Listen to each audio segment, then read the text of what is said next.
news in sports yesterday was the fact that the Lakers went down to the Minnesota Timberwolves. Yeah, 4-1, brutal. And here's the thing, Dante DiVincenzo and Julius Randle are moving on to the second round. And all I know is that the pressure just ramps up the pressure even more on the Knicks. It also goes to show you that, and I'm not saying that Dallas did the right thing, but it kind of takes some of the, the criticism of the Luka Donic trade away from Dallas a little bit, because they got wiped out, and they got wiped out on their floor. Yeah, I mean, it was bad. I do think that the totality of Luka's career in L.A. is what's going to be the be-all, end-all. But you're right. As far like if the Lakers had gone on to an NBA Finals appearance, then, yeah, that thing would have gotten even worse. So, yeah, a little tiny bit of heat off of Nico Harrison, but obviously the Mavericks are nowhere to be found right now. But, yeah, this was an ugly one. I feel like Luka kind of got the criticism of him not so great. I mean, not so much. It was more LeBron and J.J. Redick that were getting it this time around. All I can tell you is that if you're Dallas and you made that trade and this happens to the Lakers in the first round, especially they played better when Luka got there, by the way, too. They really made themselves relevant, which is a credit to those guys in fitting in with each other. But getting housed by the Timberwolves in a situation like this, I mean, that is it says a lot about the trade from Dallas. There was a reason why they wanted to trade him. I don't know if it says a lot about the trade just because they lost in the first round. You got to understand that Anthony Davis and Kyrie Irving both got hurt, so we don't know how that would have worked out. We have no idea. But that's the part of it is like, Kyrie Irving's had knee problems throughout his entire career, and Anthony Davis is never healthy. So when you trade for a guy who's never healthy and he gets hurt, you can't use the excuse that he got hurt, right? Because he always gets hurt. One thing, Luka Donic and LeBron James didn't get hurt, and they didn't win. Right. Yeah, so I don't know what it is about you and Luka that you really want him to be like a fat, drunk loser. There's something about him that you really don't like. I never said he drank himself into loser. Oblivion. You just really wanted that trade I'm just telling you. You want to be right about this thing, and I don't know why. I'm just trying to tell you. It's a weird one to me. I'm just trying to tell you internally what the hell was going on at Dallas. How do we know?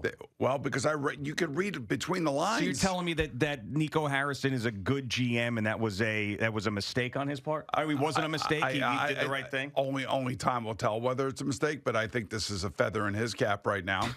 I definitely do. And by the way, even you said it before me.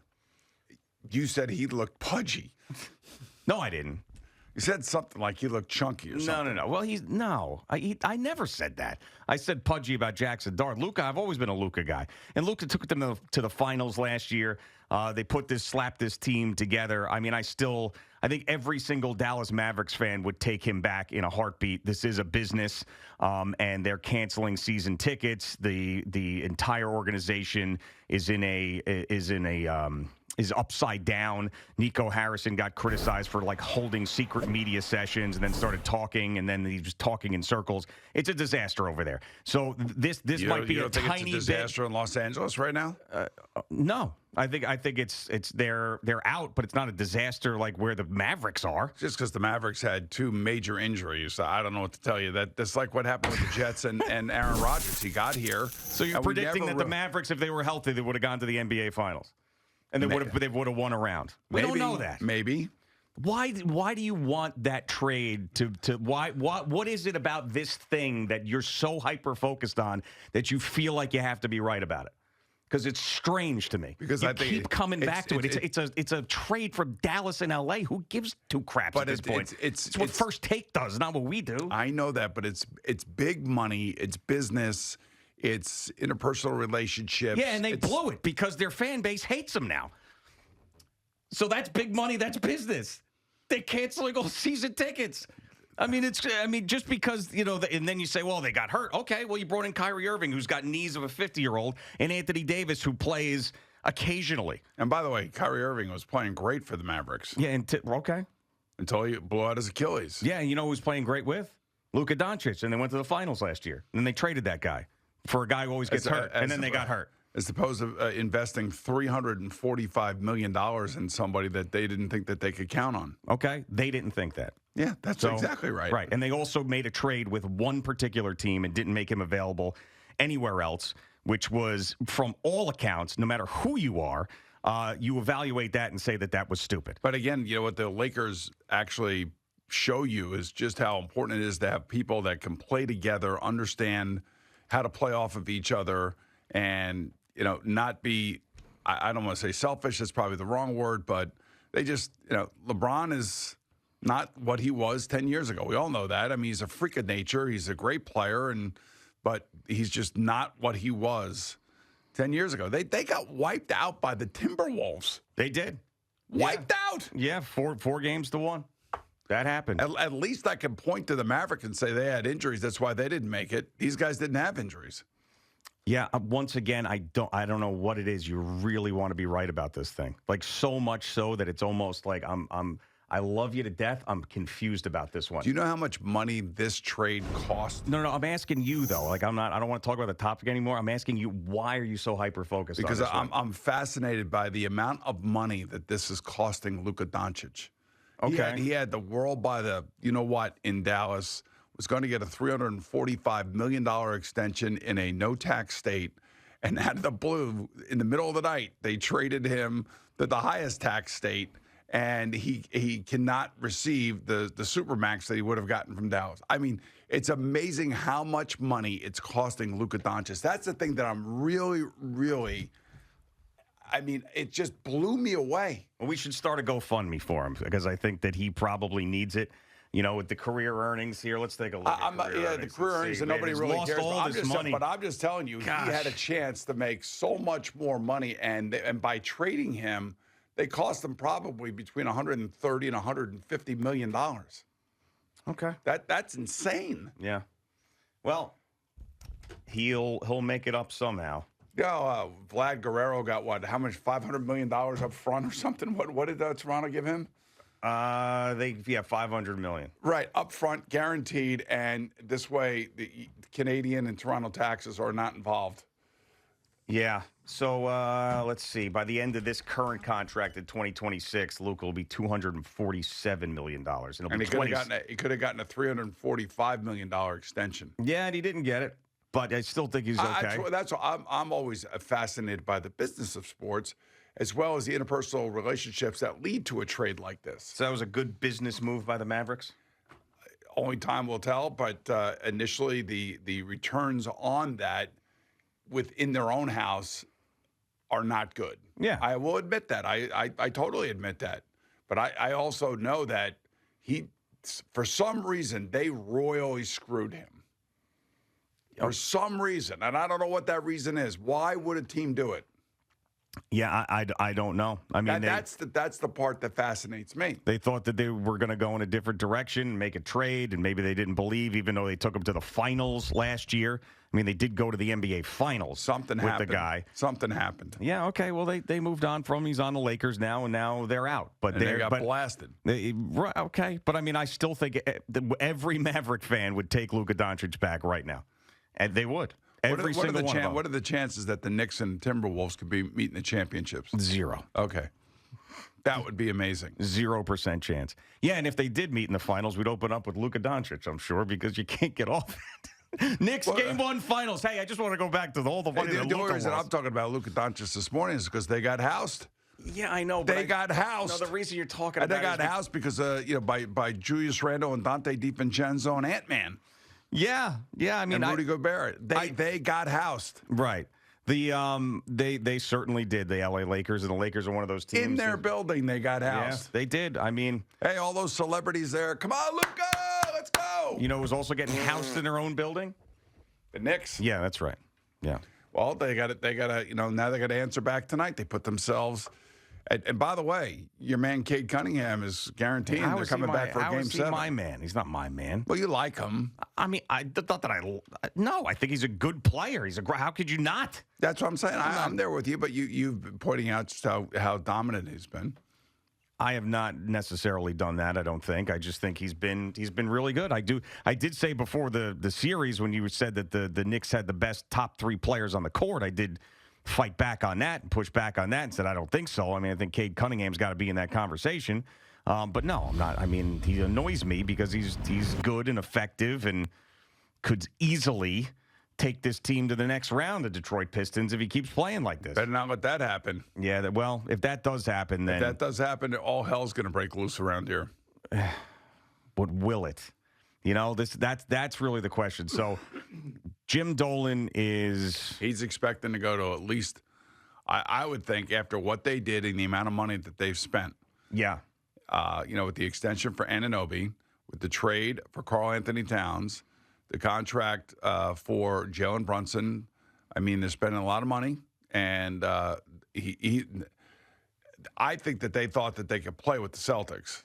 Now, we haven't seen that this year, and we keep hearing about, they have to learn to play together, and, they've played a little bit better, but let's face it, the Detroit Pistons don't shoot the three like the Celtics do. No, they don't. And I was going to say that Jim Dolan can be loyal to a fault with the guys that he really likes.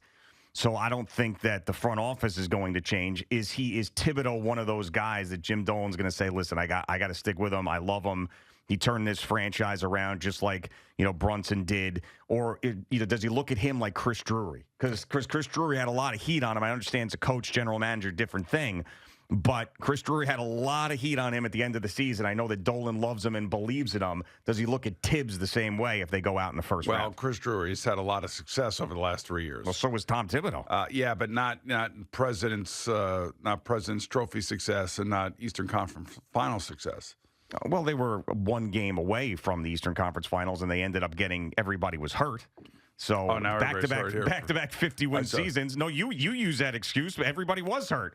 It was true. And by the way, they made it to the playoffs in the second round. They didn't miss the playoffs, and they didn't trade away a guy when they went to the finals the previous year and then missed the playoffs. So Anunoby didn't play in the playoffs last year, and they gave him a huge contract. Hurt and Josh Hart. Yeah, I know. I was sitting here. I was watching the same games you were watching, and I know all about who was hurt and who wasn't hurt. And who didn't miss the playoffs during this whole time? Tom Thibodeau and the Knicks. They didn't miss the playoffs. Right. Rangers did. So he has to.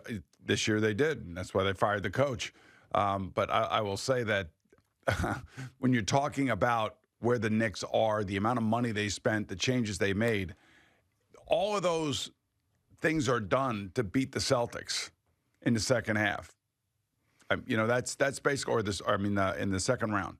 That's why those trades were made. That's why these players were brought in, and now they're slugging it out with the Detroit Pistons. And Cade Cunningham basically is guaranteed a Game 7. Yeah, which is whatever. I mean, fine. And if they do get to Game 7, then I'll start to get worried. They are favored, the Pistons, in this game, I'm pretty sure. Well, the Knicks were favoriting, last game. Well, yeah, but I mean, the Knicks have been the favorite the entire series. It's a little bit different when you're in a Game 6. Now, all of a sudden, it's shifting. Yeah. I mean, I think it's only a 1.5. I mean, these games have been so close and so crazy that, yeah, Pistons -1.5. I mean, that's the crazy thing. Like, not one of these teams has exploded on the other team. Maybe the Knicks in Game 1 towards the end, but every other game has been like within a bucket or two. Well, yeah, because the physical nature of it and banging into each other. All these other teams, man, even like Houston, they killed Golden State last night. Yeah. I mean, why can't the Knicks do that? Well, because I think they are facing a little bit of a tougher team. They're facing a top 5 defensive team in the league. I think that has something to do with it. The Pistons every single night bring defense. These other teams do not. Do you think the NBA offices make a call to the refs tonight? I hope so. I'll take anything that can help the Knicks. I don't care. No shame. If that frozen envelope thing happened with Patrick Ewing, I'm all for it. If you want to help the Knicks out with the officials and pay them off, I'm fine with that too. Just get to the next round and let me see what they could do against the Celtics. And it's not just making it to the second round and playing the Celtics. If they get swept by them and get blown out in 4 games, like the way that they have looked for most of the year against Boston, then you got to think about major changes then too. If they lose this series, yes, major changes. If they get to the next series and then get smacked around like they're just nothing, sort of like the Yankees did when they made it to the ALCS and the Astros swept them, and then you had Brian Cashman go, "Oh, we made it to the ALCS." Okay, but did you really? I mean, you didn't win a game, you got swept. It's really about how far away are they. If they don't win the series, how far away are they? Oh, if they don't win the series, changes are coming. I'm talking about the Celtics here, if they make it there. But the Pistons, yeah, obviously. I mean, if the Knicks lose this round and they're all healthy, there's going to be changes. You know that, I mean, they got to lose 2 in a row. So I originally said Knicks in 6. We'll see if it happens. But they got to lose 2 in a row. I don't think that'll happen. I have to have some faith in them this morning that they can go into Detroit just like they did games 3 and 4 and win. Because, I mean, Game 7 back at the Garden, yeah, that would be – everybody would – the energy that would be in that building would not be positive. It would be tentative. Yeah, just totally like – Now, Jim Dolan would love that because that would give him another home game. Sure. And they'd make even more money. Yeah, but – I mean, that's kind of like what you want when you're an owner. You want a full 7-game series. If you can guarantee that you win it. Yeah. Because you'd rather, because you don't know what's going to happen in the future, guarantee yourself 2 more home games in the next round as opposed to guaranteeing yourself 1 more home game in the first round and not knowing if you're going to get the other ones in the second round. Well, the interesting, if the Knicks lose this game and they have to come back home in a Game 7, then they don't get that extended rest, and maybe Boston will be off a little bit. This will be off like 2 weeks or something. I hope. They're going to need everything. They're going to need an injury. They're going to need something. I don't know. I mean, I hate to think that way, and I want to be able to have so much faith in this team that has shown flashes. But, hey, maybe today will be the rocking chair game for them, and then we're thinking. I'm not even thinking that. Maybe it will be. I mean, it hasn't been the entire series. Maybe it is. Give us a reason to believe. Something happens at halftime because they come out and they play that third quarter, and it's like they're sleepwalking. That's been a Tibbs thing for years now, even prior to Towns getting here. It's just been weird. Like, just with Julius Randle teams, they were always brutal in the third quarter. All right, we're